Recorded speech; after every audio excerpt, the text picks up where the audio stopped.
internetu BGTV maa ngi leen di nuyu di leen wax nag yéen a ngi sama rubrique tout dur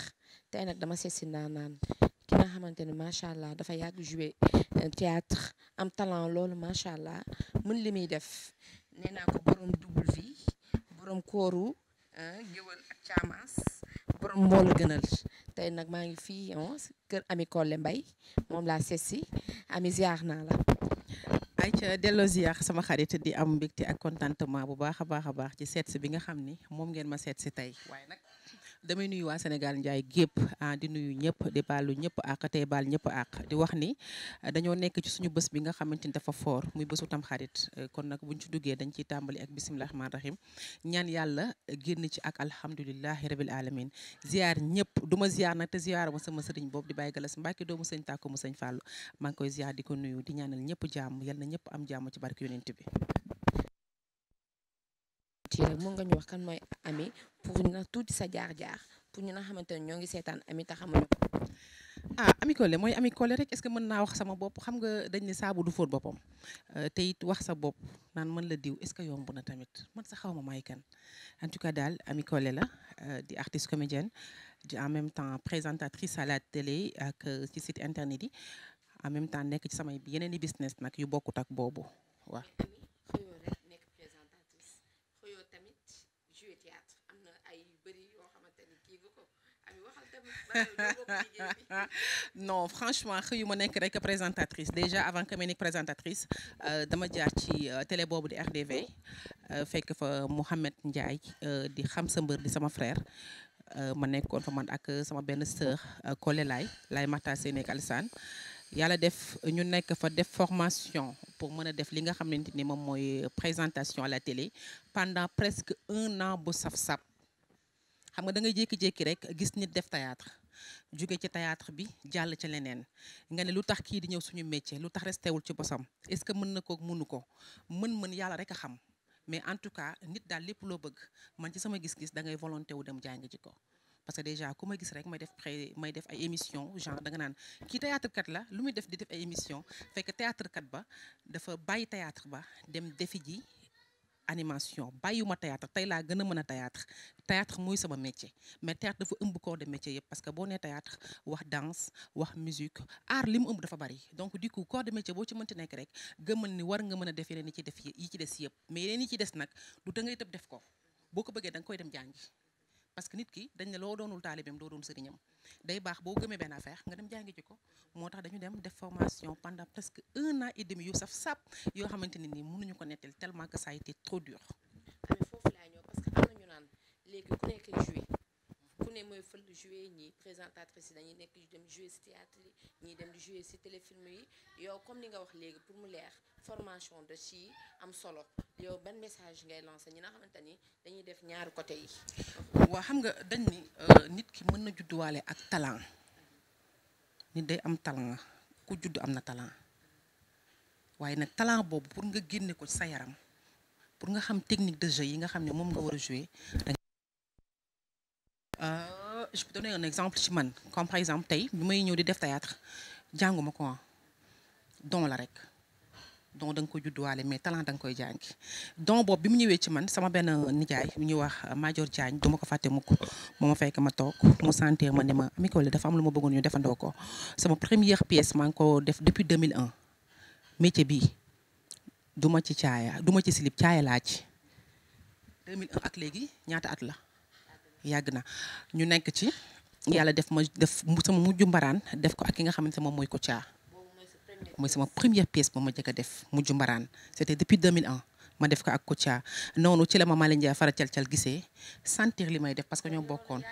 laay lay la 2001 day tey damaa teel a feeñ télé xam nga teel a feeñ télé baaxul teel a feeñ télé baaxul da lay jox jëmm jox la âge boo xamante ni eggoo fa sax parce que boobu j'étais trop jeune nekk xale bu ndaw macha allah mais yàlla def mu sentir moom tonton Major dugal ma ca rek liñ naan yàlla léeg-léeg danaan waaw yàlla ni waaw yëf ya nangu te fekk avant loolu maa ngi woon amoon naa yeneen idée sa yu bokkut ak ay théâtre parce que théâtre du woon lu ma bëgg. naa ne yow jàng si Icône ñi rek kon jàng si Malick Ndiaye ndax kooku ku ko xam rek moom macha allah ñun dañ ko màggandoo fu di seetaan ay pièces am ñu koy ñaanal rek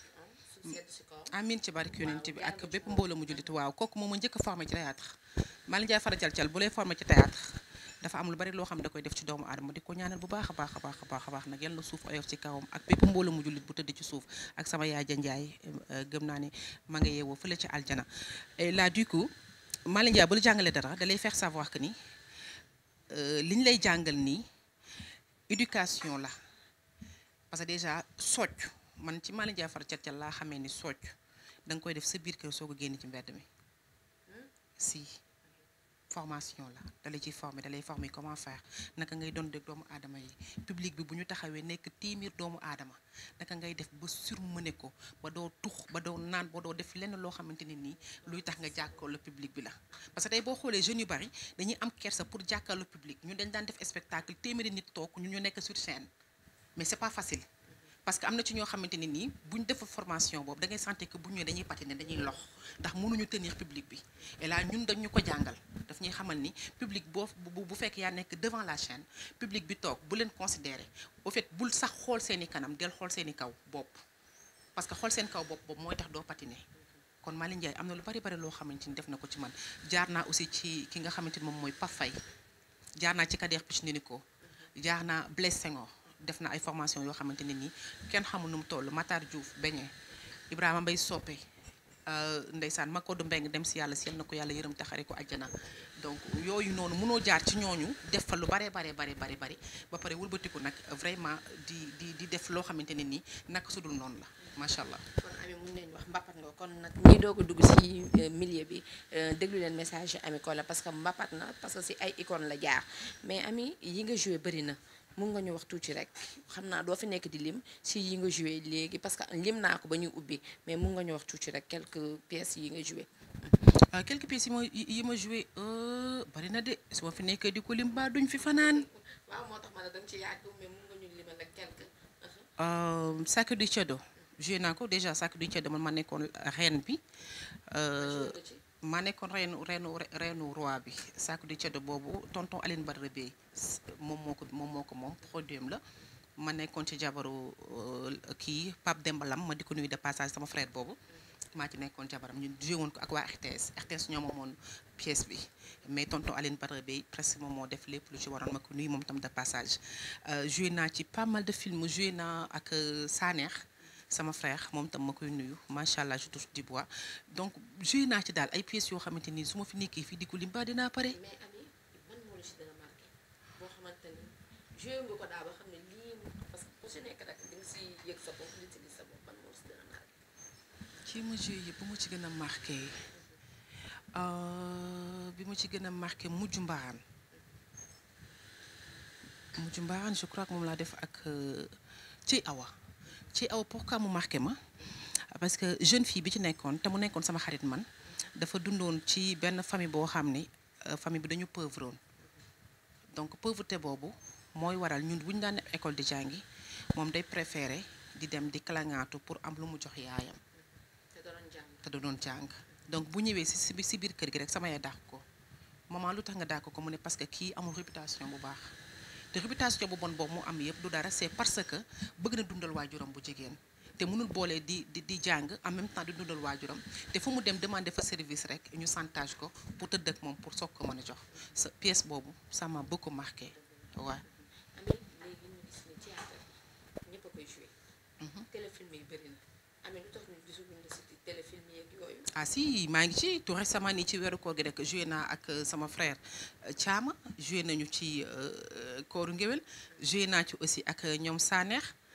sama frère ma di ko nuyu de passage nekkoon ci yaayu ñànku ak mënumbe sama doom yooyu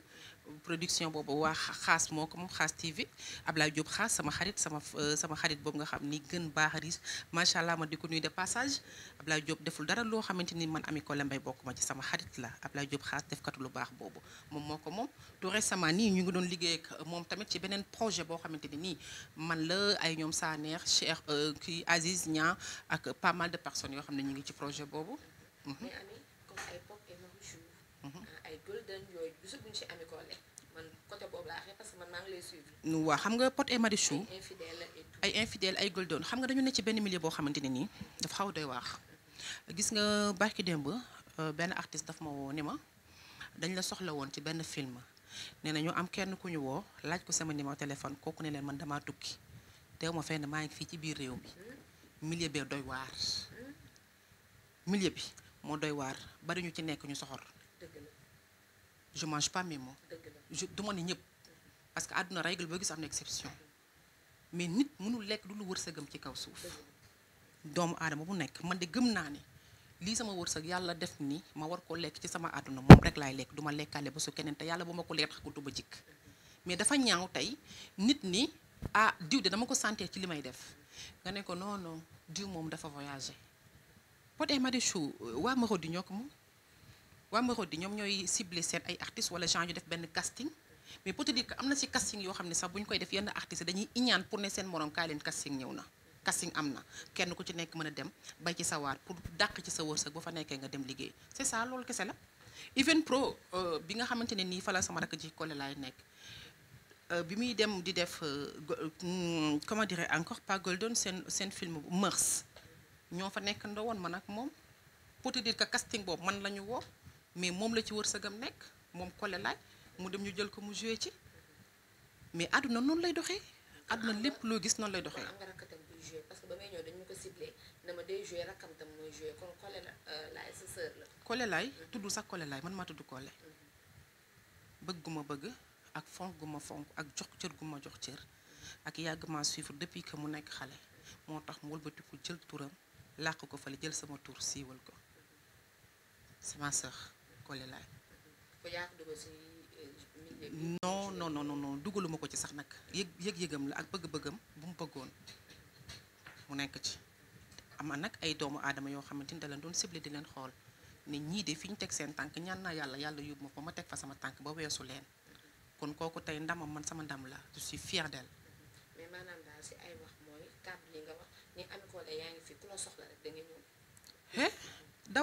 dewuma taayuma maa ngi sama yeneen i business mais teewul li nga xamante ni bu ma juddoo ba tey depuis 2001 mais 2001 boobu j'étais trop jeune ci laa commencé nekk ci milieu bi et alors du coup loolu lan moo ma mën a tàqaleeg moom amul leen loo xam ne mën na ma tàqaleeg moom xanaa nag nga dem ba sentir que ni laa yow mii kat war nga bàyyi étape bi nag tëb ko dem ci leneen ndax nag nit ku nekk da nga ñaan yàlla suñu borom di avancer ci loo mënti gis tey ñaan naa yàlla dem ba nekk productrice di produire xale yi ñuy liggéey pourquoi pas ndax li may wax saa su nekk moo ci nekk aar géej la rek kenn ku ci nekk rek da nga ciy tànk sa wàll dem sa morom ñëw du ma sa jeex géej la kenn ku ci nekk da ngay tànk sa wàll rek soo paree da nga ko fay bàyyi keneen ñëw tànk ci wàllam mbiru suñu borom la yàllaa ko moom kenn moomu ko muy géej waaw kon aar ko moom kenn yëfi ñëpp la. comme Ami ni nga ne yàgg nga si milieu bi depuis 2001 na nga gisee théâtre comme Malick Ndiaye ñu la formé ak bu njëkk ba bu tay bi parce que yow yaa ngi ci deux branches yëpp bu si nekk rek joué nga ci ba na nga gisee théâtre démb ak tey. théâtre démb ak tey y a une grande différence xam nga du ma ne démb mën tey du ma ne tey mën démb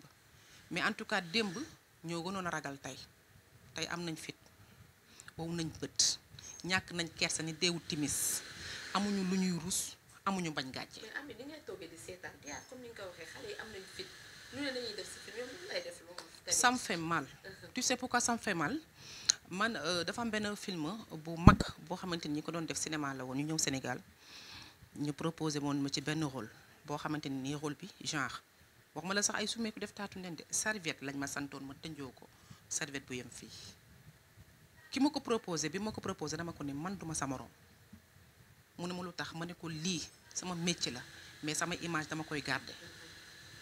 ma ne ko en dehors de théâtre Ami Collé la mais devant la chaîne devant la télévision devant les caméras kooku beneen personne la mais personne boobu dama koy valoriser parce que tey mën naa ni lu bari lu ma am sama àdduna théâtre moo ma ko may sama première yéeg avion c'est grâce à théâtre kon du lu may fowe du lu may caaxaane donc su ma gisee nit di ci def loo xamante ni nii yëfu dof la je peux me dire que yëfu dof la y a des choses yoo xam ne yëfu dof la parce que tey boo dee jigéen la da ngay nekk ëllëg mère de famille comme tey par exemple man je suis mère de famille samay doom ñi ngi fi mais imagine toi tey ma def benn image boo xamante ni dafa doy waar wala mu nekk image bu sensible ëllëg dans l'avenir samay doom màgg toog di seetaan ak seen ay morom gis ni lii de sama yaay moo ko defoon sama yaay elle a joué nul sama yaay tënjoon na serviette sama yaay mais loolu boobu image est-ce que yow sa doom jooju sentir nga ni yaa ngi koy faire yaa ngi koy gaañ ngaañ-ngaañ boobu ngay gaañ sa doom tey day neex mais ëllëg dafa jar a sédd parce que ëllëg du añ du reer du ndékki mais lu jar a sédd la man damay ne ñi koy def dañoo dof wéruñu benn producteur ci àdduna warta jar loolu parce que producteur bi lam lay fay tey lay yem fayuñu fi nit milliard lu mën a sauver vie am milliard fayuñu ko fi benn artiste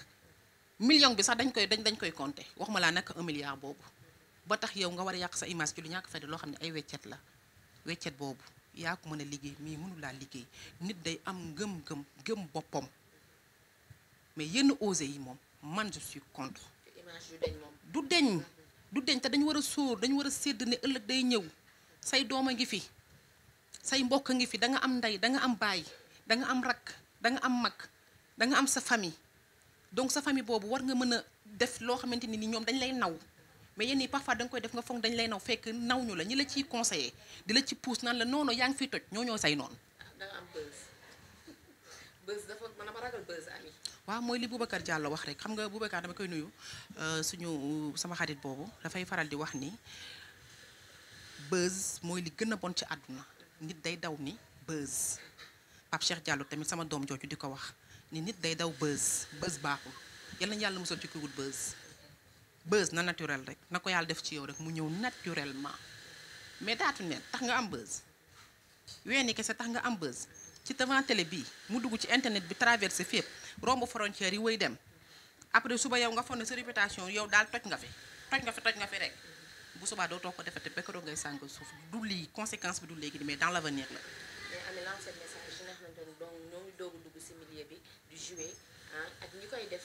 parce que yow yaa nga ci xam kenn defu ko producteur yi doo nga leen koy def loo ñooy bëgg a jaay seeni film woo benn xale bu jigéen koo xam ne yow lenn lii nga koy sant nii bu doon sa rakk joo bokkal ndaay baay doo ko sant pour lan nga di ko sant xale ba doon manquant kunkan moom tamit bëgg a siiw. mais ñoom tam si lañu parce que yow nee nga bañ la proposé sarket rek da nga bañ mais man tam ma am sama ful la tam refusé. waaw parce que ñoom tam benn côté tam kii nañ si seen wàll. mooy manquant gi. accepté bi rek mooy manquant bi le fait que nga accepté yow def yaramu neen rek déjà wala nga utiliser yenn terme yoo xamante ne nii genre terme yoo xam ni ëllëg bu génne ku ko gis dar gémmiñam kooku rek manquant kunkan la manquant rek mën tawee su loolu donc loolu c'est à éviter il faut que ñuy bàyyi xel que ni dañu nekk ci benn réew moo xamante ne ni du ma ni un pays musulman mais par contre un pays laïque mais boo xoolee partie musulman bi moo ëpp ñu am nag suñu ay culture yoo xamante ni dañ ko am suñu culture mënuñu fexe ba amu fi dafa am loo xamante ni ñun la ay sénégalais lañu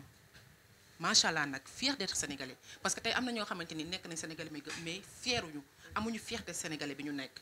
sénégalais mais fier d'être sénégalais baye boobu ñu ni dafa soof maa tey li ngeen nekkee tegu leen ko fenn. tey moom sama tooma bi wax na yëngatu na. ah non ba léegi yaay nekk présentatrice wala. ah si waaw si daan nañ tase man ak yow. maa ngi ci ba tey man 52 métiers laay def ba ma woon léegi ci fecc ma ne bëreet fecc daba booy mii seet sax maa ko dàq seet damay seet boole ci. ñëw naa dem fekk tailleur ami daal. damay ñaw lépp laay def moom nee na lépp lay def. lépp laay def lépp lu yàlla nangu rek te nit mën ko def am ci wërsëgam dama koy def. ami da ngay joxe seen numéro tax xaw ma woon da ngay seet. laay maa dàq seet daba booy woo leen ma seetal leen lu mel ni France gis ngeen ma numéro bi numéro seet numéro bi may seetee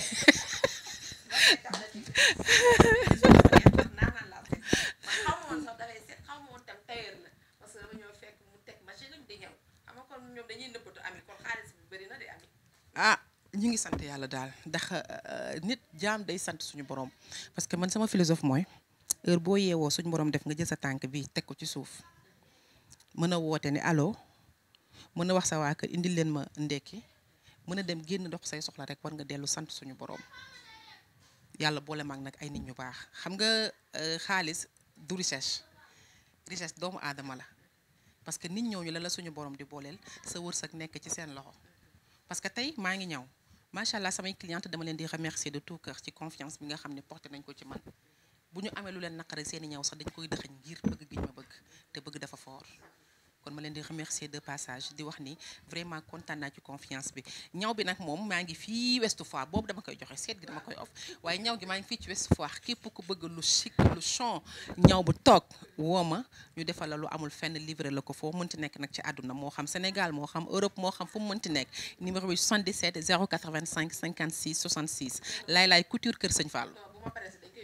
waaw kay jeex na tàkk Laye Couture Kër Sëñ Fallou foofa toj Ami ñu ñëw ba ñu commencé émission ba léegi l'émission tire à sa fin mais Ami dafa proche ci ay parents am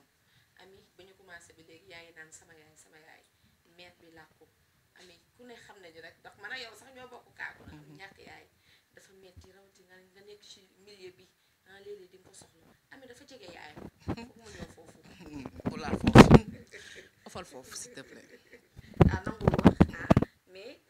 xam naa lu muy sentir ndax man tam xam naa bu baax lu muy sentir parce que man tam sama yaay dafa làkk ñeen ñi ñaanal rek moom yàlla suuf seen kaw allahumma mais amiin ku xam ne yaay ak doom mais nag dafa metti surtout nag si milieu bi ñu nekk nii di liggéey ñu soxla leen moment bi man mun naa ne moment bi nañ leen soxlaa duma yàq nag émission bi dama koy dagg mais yàlla suuf seen kaw mais dama xam ne nag dafa jege yaay te am na amour bu nekk si entre yaay ak doom ku ne xam na ko ñen leen di ñaanal rek àjjana rek nekk seen kër Ami ay projet Ami waaw yaa ngi may ji yaa ngi kii sama ay rabal di yoon waruma woon laal foofu mais nag c'est normal parce que gis ngeen amee ngi yàq émission bi te bëgguma woon ñëw fi dina jooyloo mais nag nañ ñaan rek Ami duma ko dafa dem bokk internet yi dama laal partie boo xamante ne dafa sensible parce que li muy sentir man dama ko sentir yaay beneen affaire la beneen affaire la te ñun dañ leen ñu soxla moment bii parce que comme li mu waxee ne milieu bi dafa doy waar muy milieu showbiz bi ñu jege la woon doon soxla seen conseil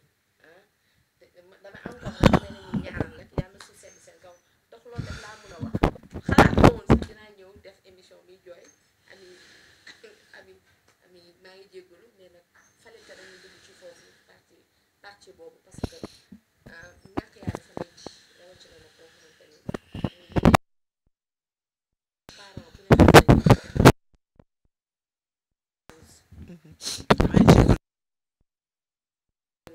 mais lii nag fale que c'est normal ñu dugg si partie bi nga xamante ni partie sensible bi muy relation ak yaay man sama yaay ku ma ko tuddoon ma jooy munu xaw ma sax lu may wax mais man sama yaay ku ma ko tuddoon ma jooy Ami damay tëj émission bi ndax yaa ngi jooy mën nga ñu wax tuuti rek si sa ay projet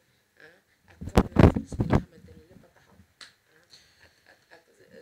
ak message bi nga lancé en tant que porte de voix coronavirus bi gisul ma dem nga joué si sant yàlla bu baax a baax dellu wax alhamdulilah rabbil alamin parce que suñu waajur dëddu nañu waaye ñu ngi sant yàlla ndax bu la yàlla dimbale ba nga am ñaanam avant muy làqu foo toll danga war di wax alhamdulilah di jox conseil jeunes yi rek ñu gën a fonk seeni waajur parce que waajur bokk dara ci kaw suuf bala nga koo xam woon la ginnaaw bu la wanee ginnaaw ci ngay xam luy waajur kenn la ci àdduna du ñaar du ñett du ñeent nañ sàkku ñaan parce que boo amee ñaan waajur am nga lépp